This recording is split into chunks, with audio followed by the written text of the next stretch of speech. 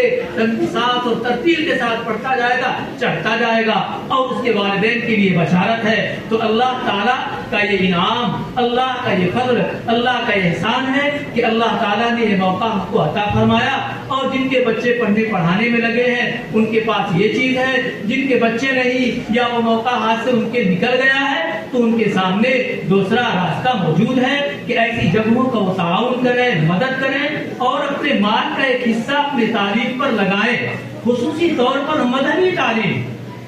مذہب کی تعلیم جب تک چلتی رہے گی تب تک دین باقی رہے گا. دینی تعلیم سے جب لوگ ہٹیں گے تو دین مٹتا جائے گا. تعلیم ہی سے دین باقی رہے گا. جس دین کو, جس مذہب کو مٹتا ہوا آپ دیکھیں گے اس کی تعلیم ندارت ہوگی, تعلیم سے لوگ دور ہوئے ہوں گے. اور یہ دین باقی ہے, دین کا چرچا ہے, اسی تعلیم کا نتیجہ ہے جو تعلیمی سلسلہ پہلے سے چلا آ رہا ہے. اور اس سلسلے کو اور بہتر بنانے کی کوشش کی جائے, اس کو کہیں سے ٹھیکا نہ کیا جائے. اور بات آئی کہ وہی کہ جو ہمارے بچے مختلف جگہوں پہ پڑھتے ہیں, ایک بچہ مکتب میں آتا ہے تو موازنہ کرنا چاہیے کہ ہماری توجہ کس کی طرف کیا ہے اور کس کی طرف کم ہے, کس کی طرف زیادہ ہے. اور کوشش یہی ہونی چاہیے کہ اپنے لوگوں میں سے کوئی نہ کوئی ایک اس کام کے لیے ضرور رہا کرے کہ جو قرآن کو سیکھے, قرآن کو پڑھے اور اسی میں لگا رہے. اور یہ طے کرنا ہے, جیسے دنیا کے اعتبار سے آدمی اپنا کوئی نہ کوئی بنا کے رکھتا ہے, اسی طریقے سے دین کے اعتبار سے بھی ہمارا کوئی نہ کوئی عالم, کوئی نہ کوئی حافظ رہے. اتنا تو ضرور رہے کہ ہمارے یہاں اس طرح کا نظام چلتا رہے جو مدرسے اور مکتب کی شکل میں چلتا ہے. اور اللہ ہی تعالیٰ سب کے کفیل ہیں, اللہ ہی سے دعا کرنی چاہیے, مدد مانگنی چاہیے کہ اللہ ہماری اس خدمت کو, ہمارے اس کہنے کو, سننے کو قبول فرمائے. وآخر دعوانا الحمدللہ.